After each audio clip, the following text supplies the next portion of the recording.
Ken Forrester, Executive Director at Momenta. Welcome to our Digital Thread podcast, produced by, for, and about digital industry leaders. In this series of conversations, we capture insights from the best and brightest minds in digital industry. They're executives, entrepreneurs, advisors, and other thought leaders. What they have in common is, like our team at Momenta, they are deep industry operators. We hope you find these podcasts informative, and as always, we welcome your comments and suggestions.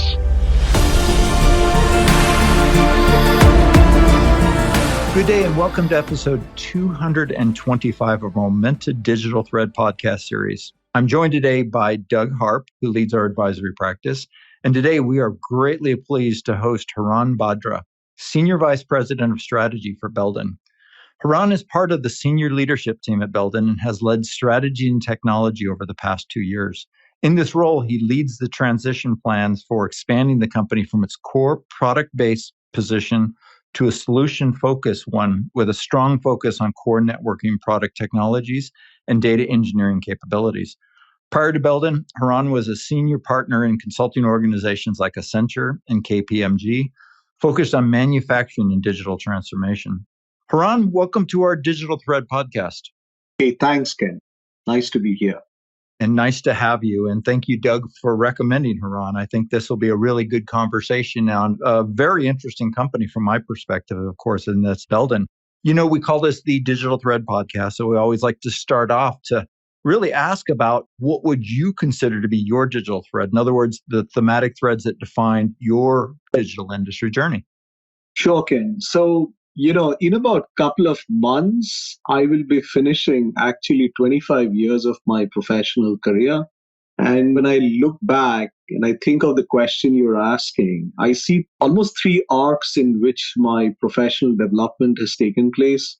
The first arc coming off the fact that I'm an engineer by training and also had the privilege of going to one of eminent business schools in India.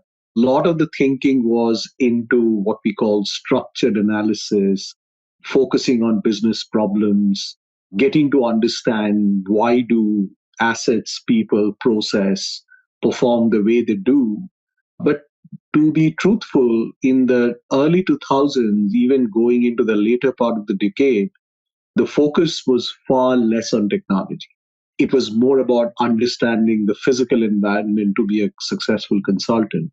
And then, around the 2008 onwards, going into 2012, I became deeply associated with IBM as an organization, Watson development, and I completely got thrown into this whole world of digital and what data can do, in addition what we used to get through an SAP or traditional enterprise systems. And that was a complete revelation to me. So my second arc, following that focus on core business assets and processes, was technology. And I'm actually quite grateful that I had the opportunity to be part of organizations like KPMG and Accenture, who themselves were not only creating strong partnership with technology organizations, they were also supporting leaders like me who probably didn't come from a technology past, but giving them the ramp to embrace technology. So that I will say is the second arc. And now the third arc that I'm in, and I think I've got another at least a couple of decades to go as I think of my own professional life, it is about making this human. You can have data analytics, you can have the best technology platforms, you can have the best understanding of the business situation, but we need to make it human because, almost 2/3 of digital initiatives are struggling for full realization because of the people factor. So being part of a corporate right now where I'm responsible for strategy with intense focus on technology, but being part of the technology team, leadership team, it really allows me to work with the rest of Belden and focus on how do we make this more easy to consume, easy to use. And I think that's where a lot of the focus right now. So in summary, a lot of business operations, a lot of technology focus in the second arc. And the third arc is combining them all in a human way. Great. Thank you, Hiran. This is Doug, by the way. Great to have you. And I'd like to go back. It's really interesting to hear about kind of the 3 arcs of your career. Maybe let's go back and dive into the 20 years that you spent in consulting and had companies like Anderson, Accenture, and KPMG. How did that really prepare you for where you're at now with Belden? Yeah, excellent question, Doug. I think the first thing I need to feel grateful about is each of these organizations, the so-called famous orange ball, Arthur Anderson, in the early 2000s, then KPMG, they, and then Accenture, of course. These are fantastic platforms for learning. Although, think of it, Arthur Anderson's legacy was with audit and tax, but they had huge emphasis built on business consulting. KPMG similarly had huge emphasis on audit, tax, but they had huge emphasis on business consulting. And none of the leaders in this organization kind of allowed the focus on people with curiosity on what is going on in the core business area. They allowed a lot of people to learn and embrace and build advisory practice. So these platforms, when I started working with them, the advisory business often was less than 25% of the overall portfolio, but they were the highest growing businesses. A lot of funding went into it to bring people like us with engineering background and using the relationships they had to solve critical business problems. So I'm very grateful that they all focused on creating businesses that was adjacent to what was core. Accenture is, and I still tell my colleagues today, and I still have Accenture as partner within my company. If you really want to learn technology, that is one of the finest organizations on the planet. And I'm very grateful for that experience because it completely opened my mind as to the whole possibility of technology. These organizations also make you learn looking at the problem from what does it mean for the customer.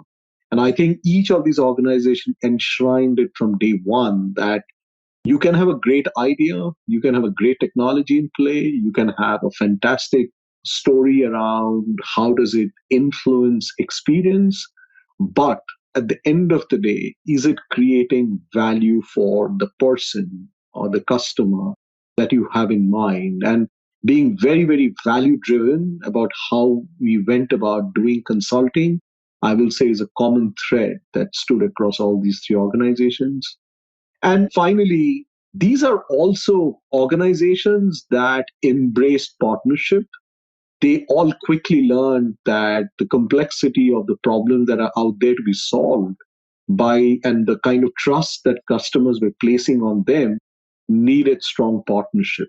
So, Doug, even if I think of your organization, it kind of is enshrined in that, right? I've quickly realized that the kind of capabilities we need will never be always residing within the four walls of where I am. And that creates an openness to go and work with partners like you. Great. Thank you, Hiran.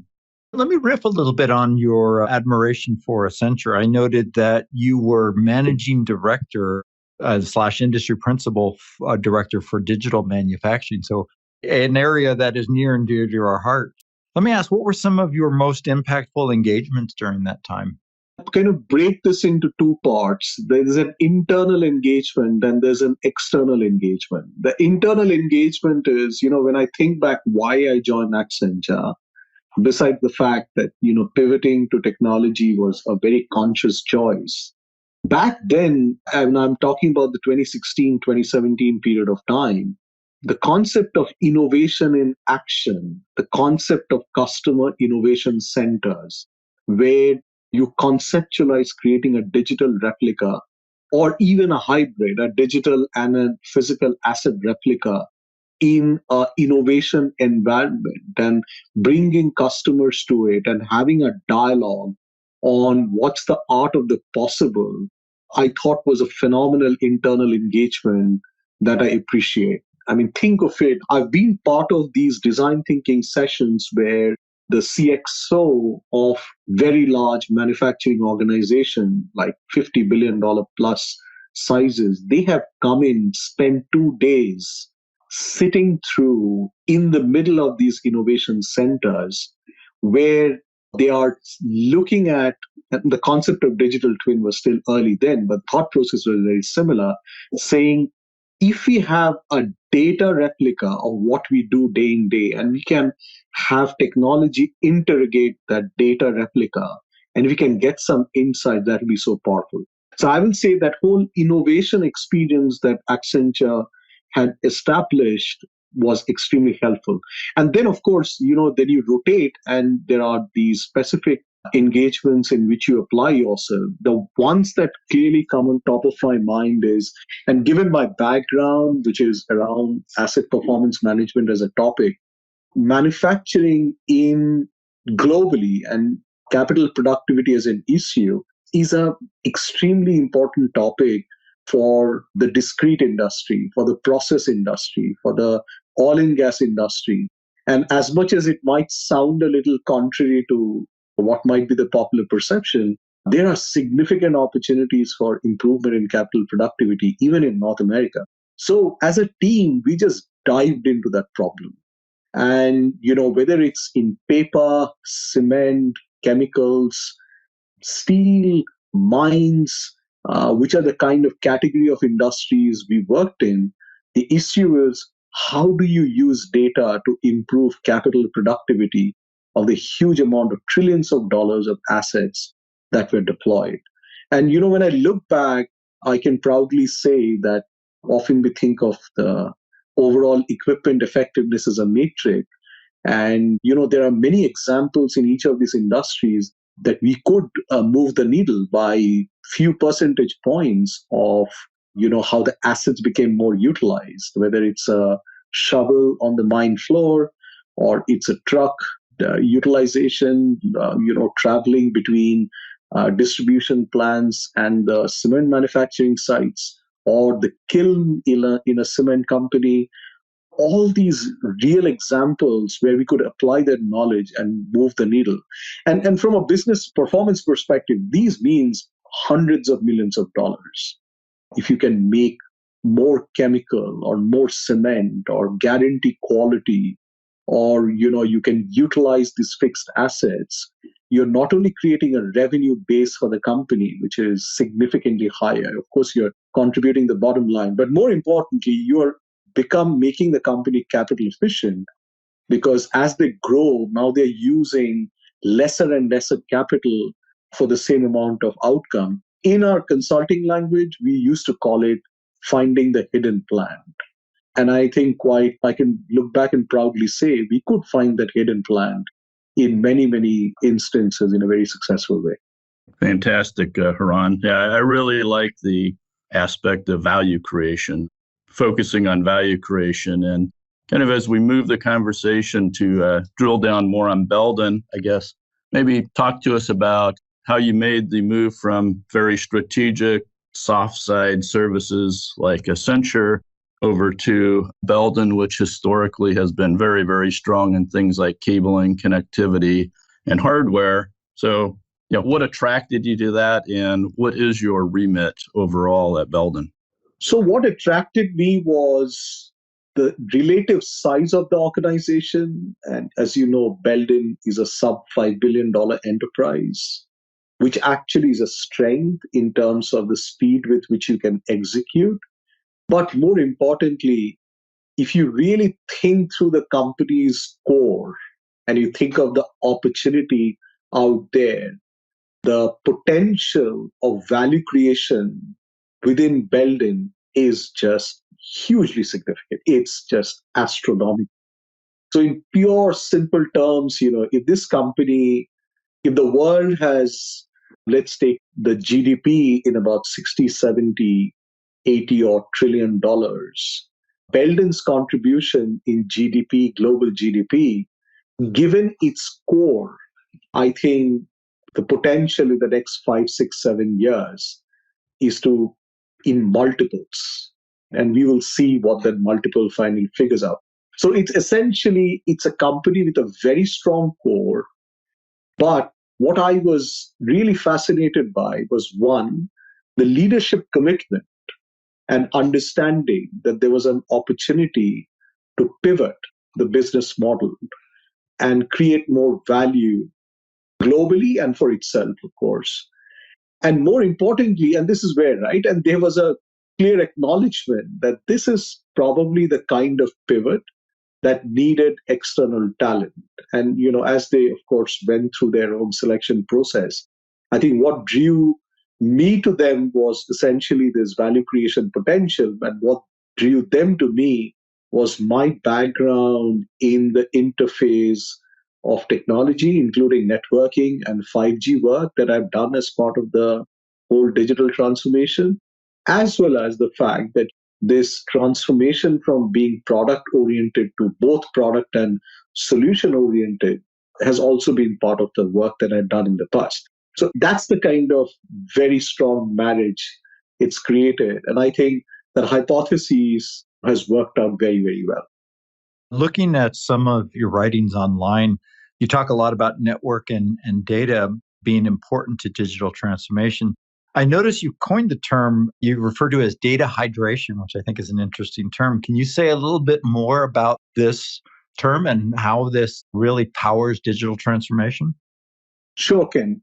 I mean, since the early stages of any work that I've done back in 2008, that we can even call remotely digital, and especially in the context of manufacturing environment and even in a smart building environment, the value of the network was so ubiquitous that people used to think that, hey, whatever data I need, of course it's available. All I need to is create pipes that will essentially transfer the data from the point it's getting generated from the point where I need it to be. And hence, there was a huge rush of investment into cloud and into analytics. And this whole world of big data started. The need for data scientists exploded, the need for data engineers exploded, and people invested billions and billions of dollars in platforms with the simple assumption that with relative ease, we can make data move. And as long as we could find the data to reach its targeted destination, some magic models will crunch it and we're going to create insights and the world would be a far more productive place. Guess what? 15 years or more since then, it hasn't happened. And when people try to diagnose as to why is it so, our quality of analytics delivery has improved, the amount of computing power in cloud platforms has improved, why are models and change management struggling? You really go into the core and you realize that the assumption has always been that if a manufacturing process has a physical self in which things are working on, our current networks, our current technology infrastructure was built to essentially imitate that physical world into a digital world in a cloud environment. But it was not true, which means that, and I use this term, it's a little technical term, but I think it's also self intuitive, is the physics of the manufacturing process. If you have to imitate well in the digital world, the current technology infrastructure needs significant upgrading and there is complexity. For example, we have, we have historians, we have MES systems, which often sit between the sensor and the cloud. One of the first things the MES does, of course, for the right reasons, it averages data. So a signal can get generated in few milliseconds, if not lesser, but systems that are sitting in the middle, they average them, they smoothen them. And when they transfer that data into a cloud platform, guess what has happened? The actual physics of the process has got lost. Now, one might say that why can't analytics work on smoothened data? And this is where people have realized the reason it cannot be fully successful is because the insights that need you to manage the physics of the process lies actually in the jitters of the data that got smoothed. So it's just not important to know what was in general the average temperature of a cement kiln or a chemical plant or a boiler. it's important to know the fluctuations of that temperature around the average line, which creates insights. The moment this was realized that we now need to create infrastructure that will essentially reflect the true physics of the manufacturing process in a computing platform, two things happened, Ken. One, network became the most important technology infrastructure for success of digital transformation. You need a pipe that will transfer high frequency sensing data directly, safely, securely, and in an accurate manner. You cannot have a pipe that either cannot give you safety of IT and OT integration. You cannot have a pipe that averages physics. You cannot have a pipe that is not reliable because the analytics platform needs reliability, it needs security, it needs clean data. It became important. And as IoT proliferated, it also became obvious that you need bigger and bigger pipes.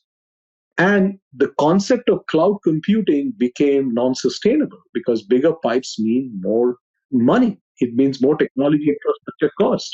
So now networks have become the only solution to provide clean, secure, and harmonized data.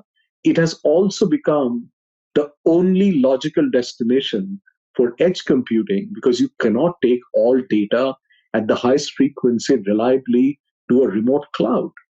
So these two confluence, this understanding that the role of the networks to provide data of this targeted quality and consistency and security, and the fact that we need to operate at the edge has completely blown the lid of how people have started perceiving networks. And it's now concluded that you cannot have a digital twin successfully running in multiple sites of an industrial platform or multiple buildings in a smart infrastructure unless you're thought through the networking infrastructure that binds it. Thanks, Hiran. That's great. And I kind of think of what you a couple of questions ago, talking about the pivot that Belden's going through, and now talking about the data hydration and how do you truly connect the physics models with the data models? How have you, or where are you at on your journey of figuring out where you have the right to play and right to win, and where you're going to provide that value creation to the market because your customers are going through their digital transformation, at the same time providing that back to Belden in terms of the digital change within Belden? Yeah, that's a very important question. At the highest level, we have broken the problem statement to what is needed in a brownfield setting and what is needed in a greenfield setting. The point that we are taking to the customers in the brownfield setting is that let's say you are convinced about this whole aspect of transferring the physics of the manufacturing process to the point of compute. We have to come out with a solution to address the complexity of their current OT or operations technology environment, because I cannot go and say that my solution is you completely strip out everything you've got and replace it with new infrastructure.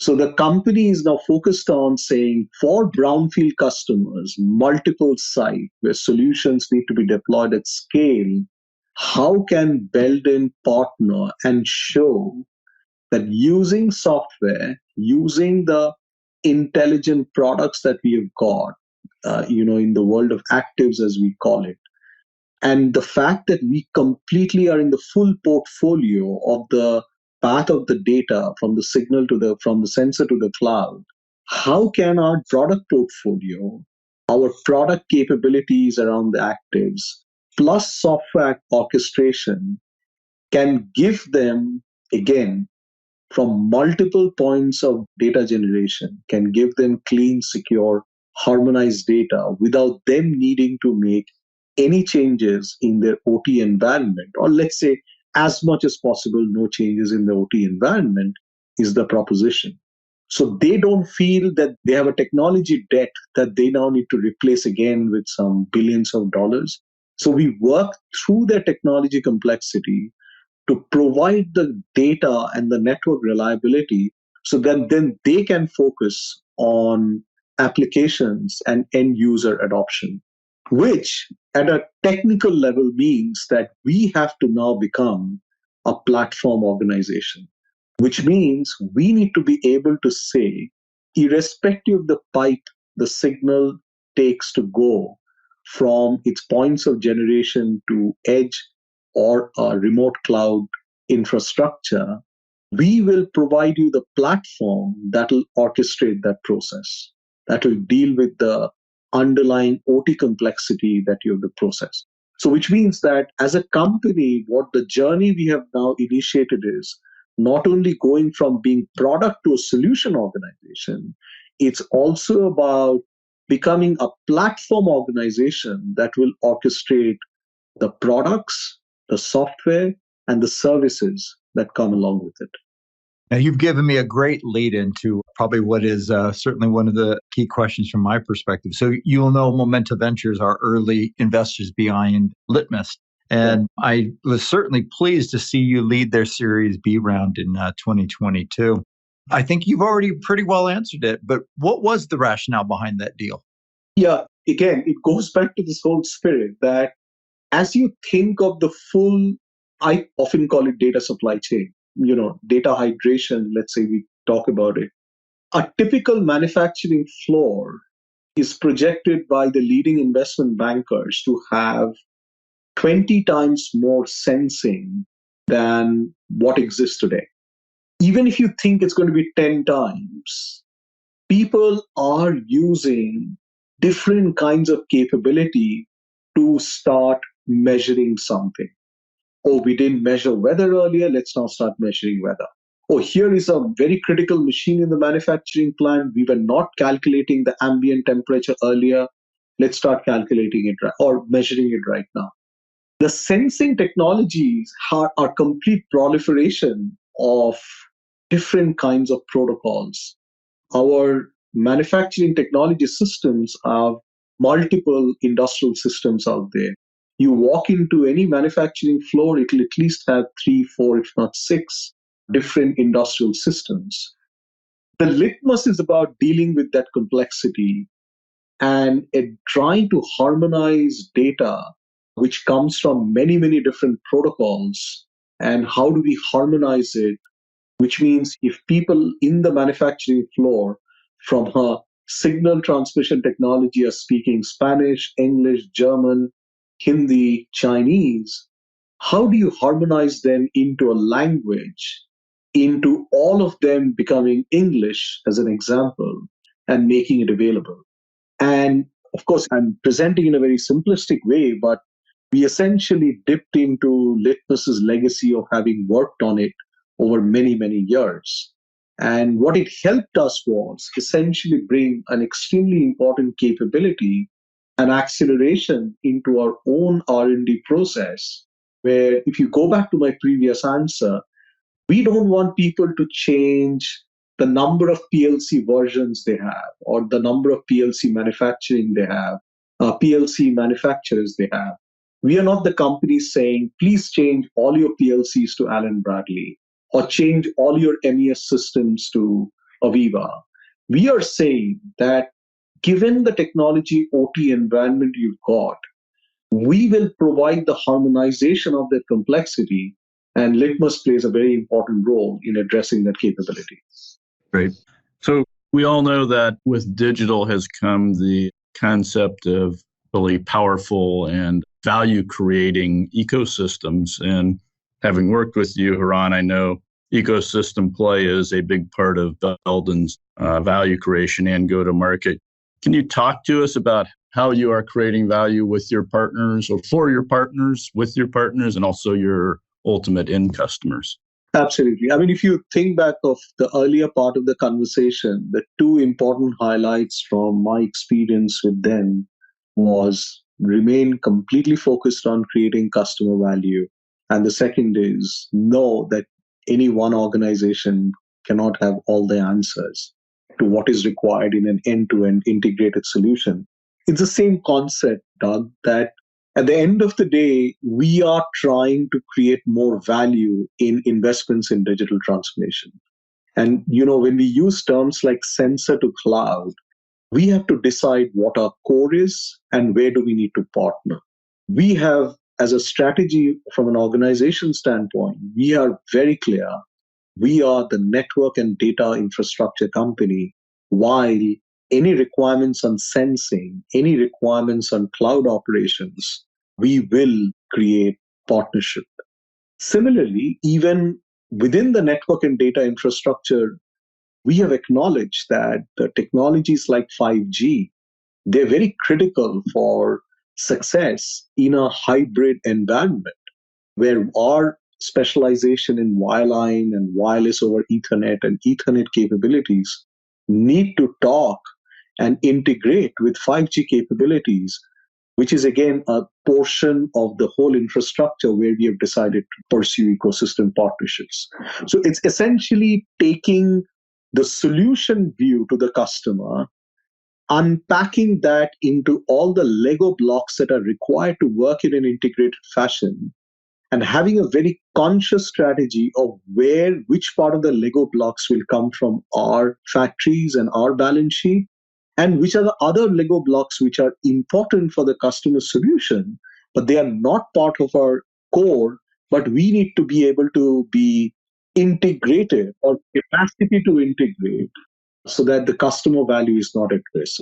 So ecosystem partnership, hence, is an extremely important part of our execution plan as well.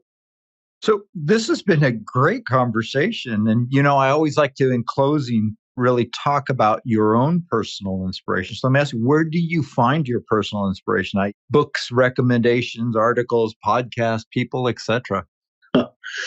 It sounds cliched, but often the inspiration you draw from kind of often changes a little over time.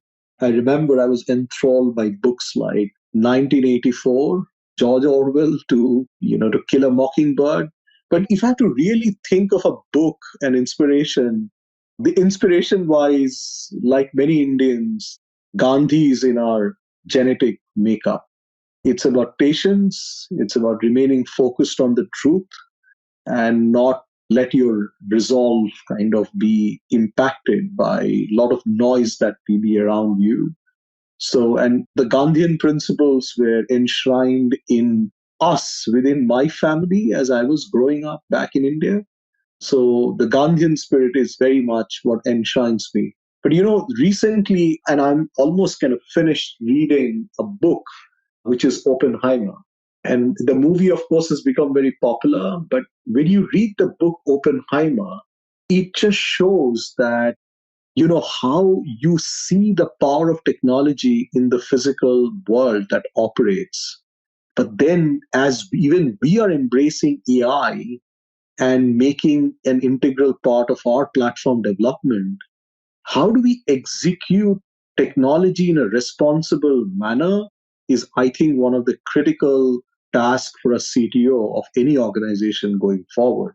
How do you ensure that what we are building and what's its intersection with the human aspect of what we are building, I think is what will set aside organizations that will be called also ran, or organizations that will be seen as truly innovative, is people who could bring the technology and the human factor in a very, very balanced manner.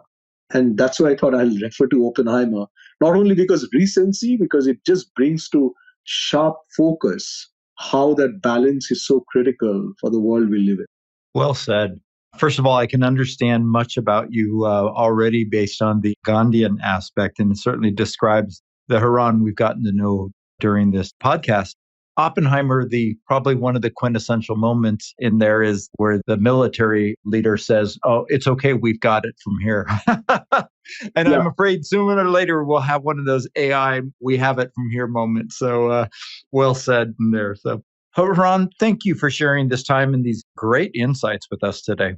So thank you, Ken. And on behalf of Belden and even at a personal level, I'm very grateful and appreciate the opportunity to both you and Doug. Thank you so much. And we appreciate you taking the time. So this has been Hiran Bhadra, Senior Vice President of Strategy at Belden. Thank you for listening, and please join us for the next episode of our Digital Thread podcast series. We wish you a momentous day. You've been listening to the Momenta Digital Thread podcast series. We hope you've enjoyed the discussion, and as always, we welcome your comments and suggestions.